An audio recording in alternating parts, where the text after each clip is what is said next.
Bonjour et bienvenue dans cette capsule de présentation sur les processus de médiation de Reuven Feuerstein. Né en Roumanie en 1921 et mort en Israël en 2014, Reuven Feuerstein a croisé la route de Carl Jung et de Piaget.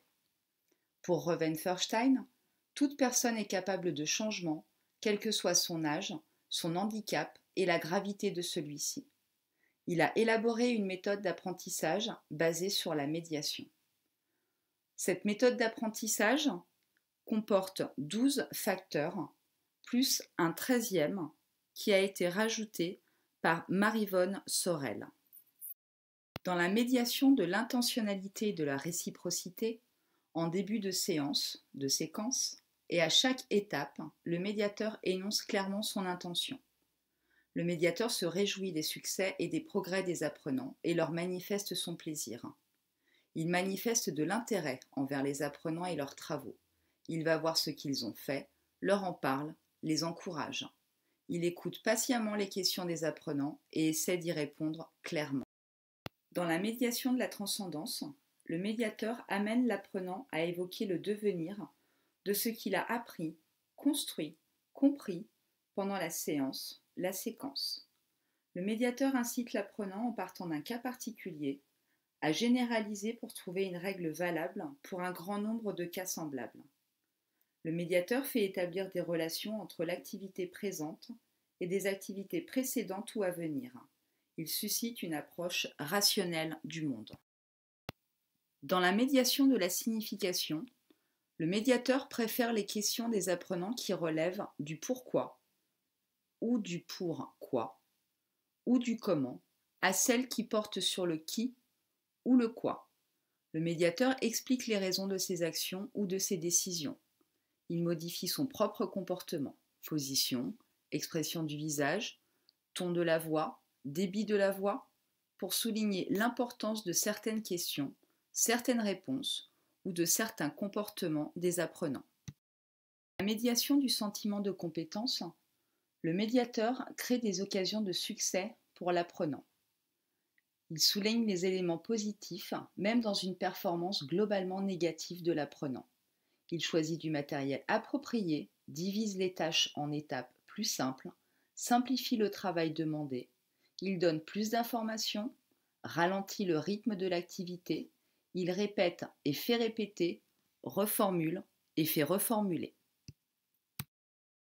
Dans la médiation de la régulation et du contrôle du comportement, le médiateur limite l'impulsivité des apprenants en leur demandant de se concentrer sur une tâche ou un sujet de discussion, de reformuler la consigne avant de se mettre au travail, de réfléchir avant de répondre, de vérifier leur travail. Le médiateur exigera que chacun termine la tâche qu'il a entreprise.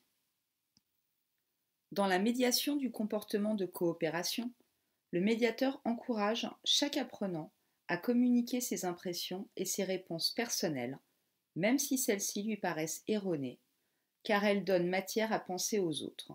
Le médiateur partage sa propre expérience avec les apprenants. Dans la médiation du processus d'individuation et de différenciation psychologique, le médiateur tient les apprenants pour responsables de leur comportement, ou au moins de certains de leurs comportements. Surtout, le médiateur le fait savoir clairement aux apprenants. Il crée des occasions de travail individuel.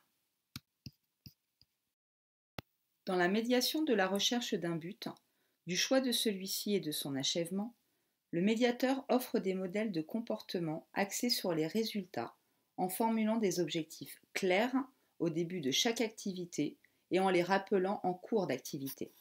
Le médiateur exige que les apprenants fassent des efforts pour atteindre leurs objectifs, déterminés ensemble.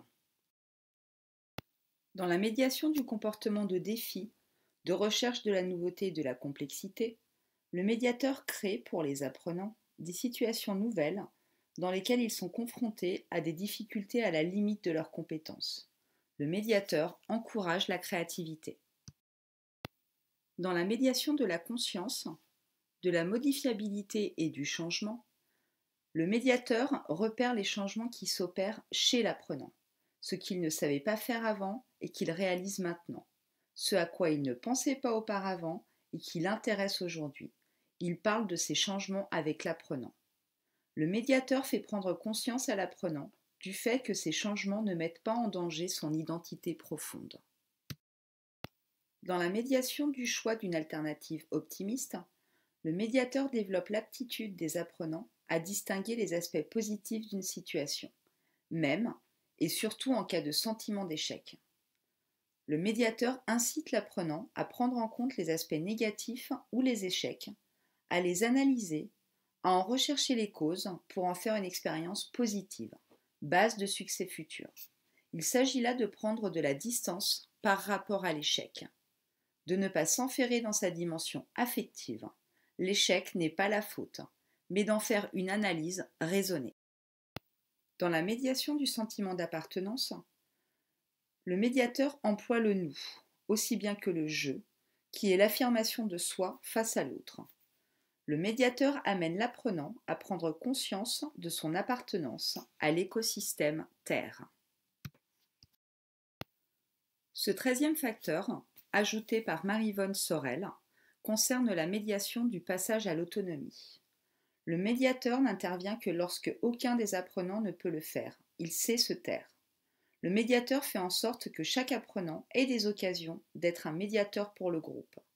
En intériorisant ce type de conduite, l'apprenant devient son propre médiateur. Pour Reuven-Feuerstein, les 3 paramètres universels qui fondent la médiation sont la médiation de l'intentionnalité, la médiation de la transcendance et la médiation de la signification. S'ils ne sont pas traduits en actes, il n'y a pas de médiation. Les 10 autres paramètres sont plus ou moins mis en œuvre selon les cultures. Cette capsule vous a été présentée dans le cadre de la synthèse hebdomadaire.